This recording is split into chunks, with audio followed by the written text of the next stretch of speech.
Acid yellow streaks from the high sodium lamp illuminate the grey asphalt. I watch, fascinated by the flickering lights. The striated patterns dance in unison with the wind gusts. I look up to discover the cause of the movement. They're caused by the tree branches that wave around the buzzing streetlight. The branch twigs also tap the metal lamp pole. The friendly warmth filters through the twigs to create this mesmerizing golden pattern. Or are they negative space shadows that deftly dance? I, cocooned in a donated duvet, have all the time to contemplate this free amusement. I have time to reflect, time to regret, time to attune. Time was when I was the entertainer. The tree twigs continue to beat on their improvised drum. The skittering light viewed through my half-closed eyes form hypnotic tongues of flame. The raucous song of nightbirds echo off the surrounded grey, sleeping houses. They flit and fuss in the trees dotted around the park square. The hungry aroma of discarded fish and chip papers blown up against the railings itches my nose. I spread a plastic tarp sheet over my bedding and listen to the patter of the fretful drizzle. Rivulets form and drip, drop, drip off the tarp's hemmed creases. I move in tighter so the spatters don't soak my bedding. These disparate assaults on my senses conspire to cause a creeping reverie. I submit to the welcoming, enfolding lethargy. The park bench slats ease their battle with my bones.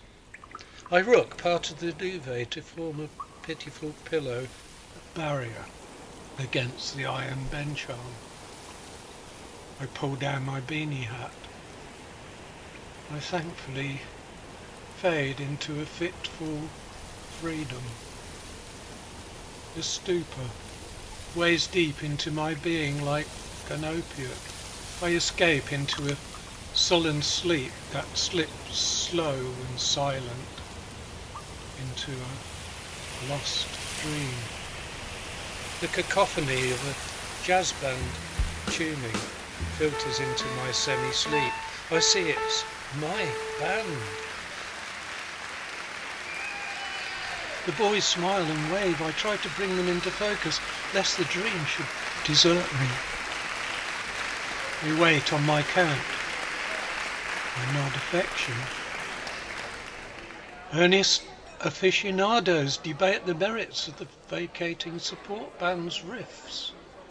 Clinks of glasses and shuffle scrape of chairs on the wooden floor cut through the smoky club atmosphere. The room settles.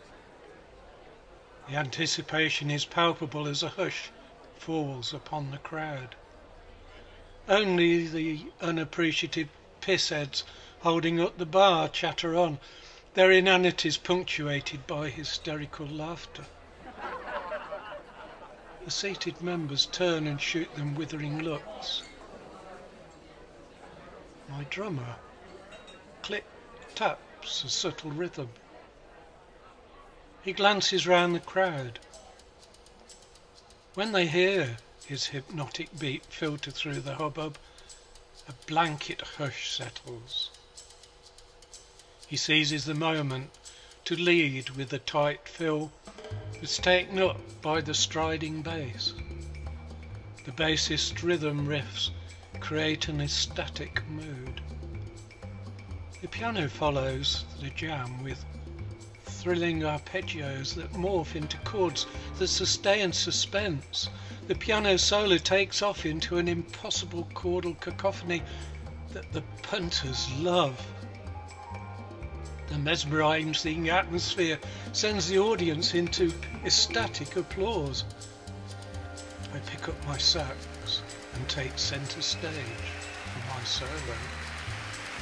I wipe my mouthpiece and read with thumb and finger, a bad habit but a comforting ritual.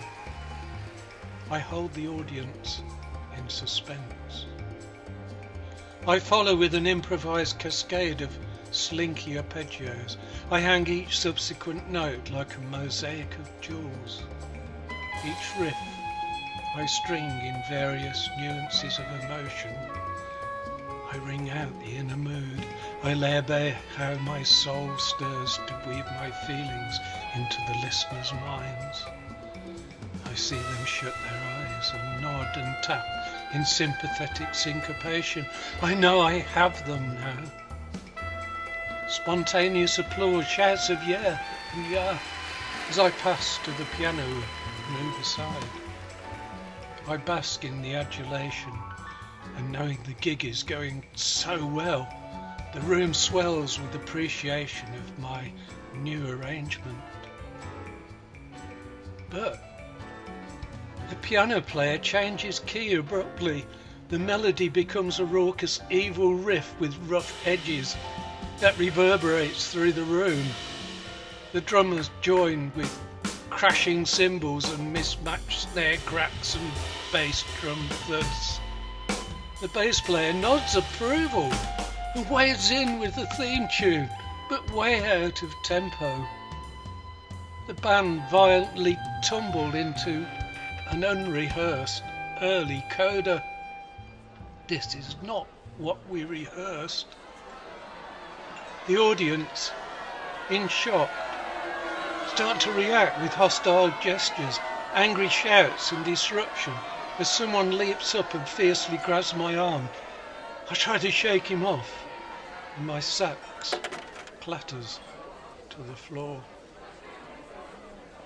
Sir, wake up, sir. You're not allowed to sleep here. Sir, wake up, sir. You're not allowed to sleep here. I feel a rough hand drag at me as my duvet and cover are snatched away. They fall in the wet. I shiver and slowly interpret the amorphous pink and black blur as a policeman's wet glistening face and helmet. He grips and pulls my arm with needless force. Okay, I hear you. I manage to move my bones and shuffle to my feet, unsteady. I grab my duffel bag. Can I have a minute to pack my sleeping stuff? I wring out the sopping corners of my duvet. I see there are 2 officers. One of them studies me closely, as though he's going to pin some crime. I hope I'm not arrested. He shouts to the other officer, who after releasing me is now busy urinating behind a bush. Hey Jim, I know this guy. Seen his face before, but pretty sure he's not a felon. Hold on, trying to think. They both scrutinise me. I feel like an exhibit. Got it. You're that brilliant sax player at the Phoenix Jazz Club.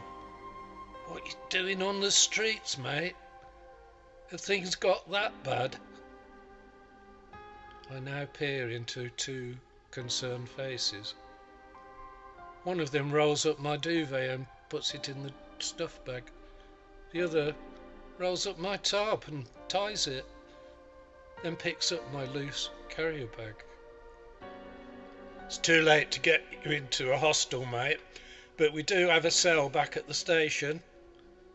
We can make it comfortable for you. Don't worry, you aren't going to get charged with anything.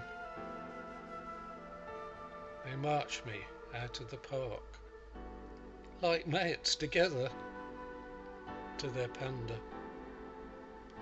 I am ceremoniously installed in the back with my worldly goods beside me. Through the misty, wet windows I see a scrambled vision, a blanket blur of kaleidoscopic light swirls along with us. A dismal drive through the city of lost dreams.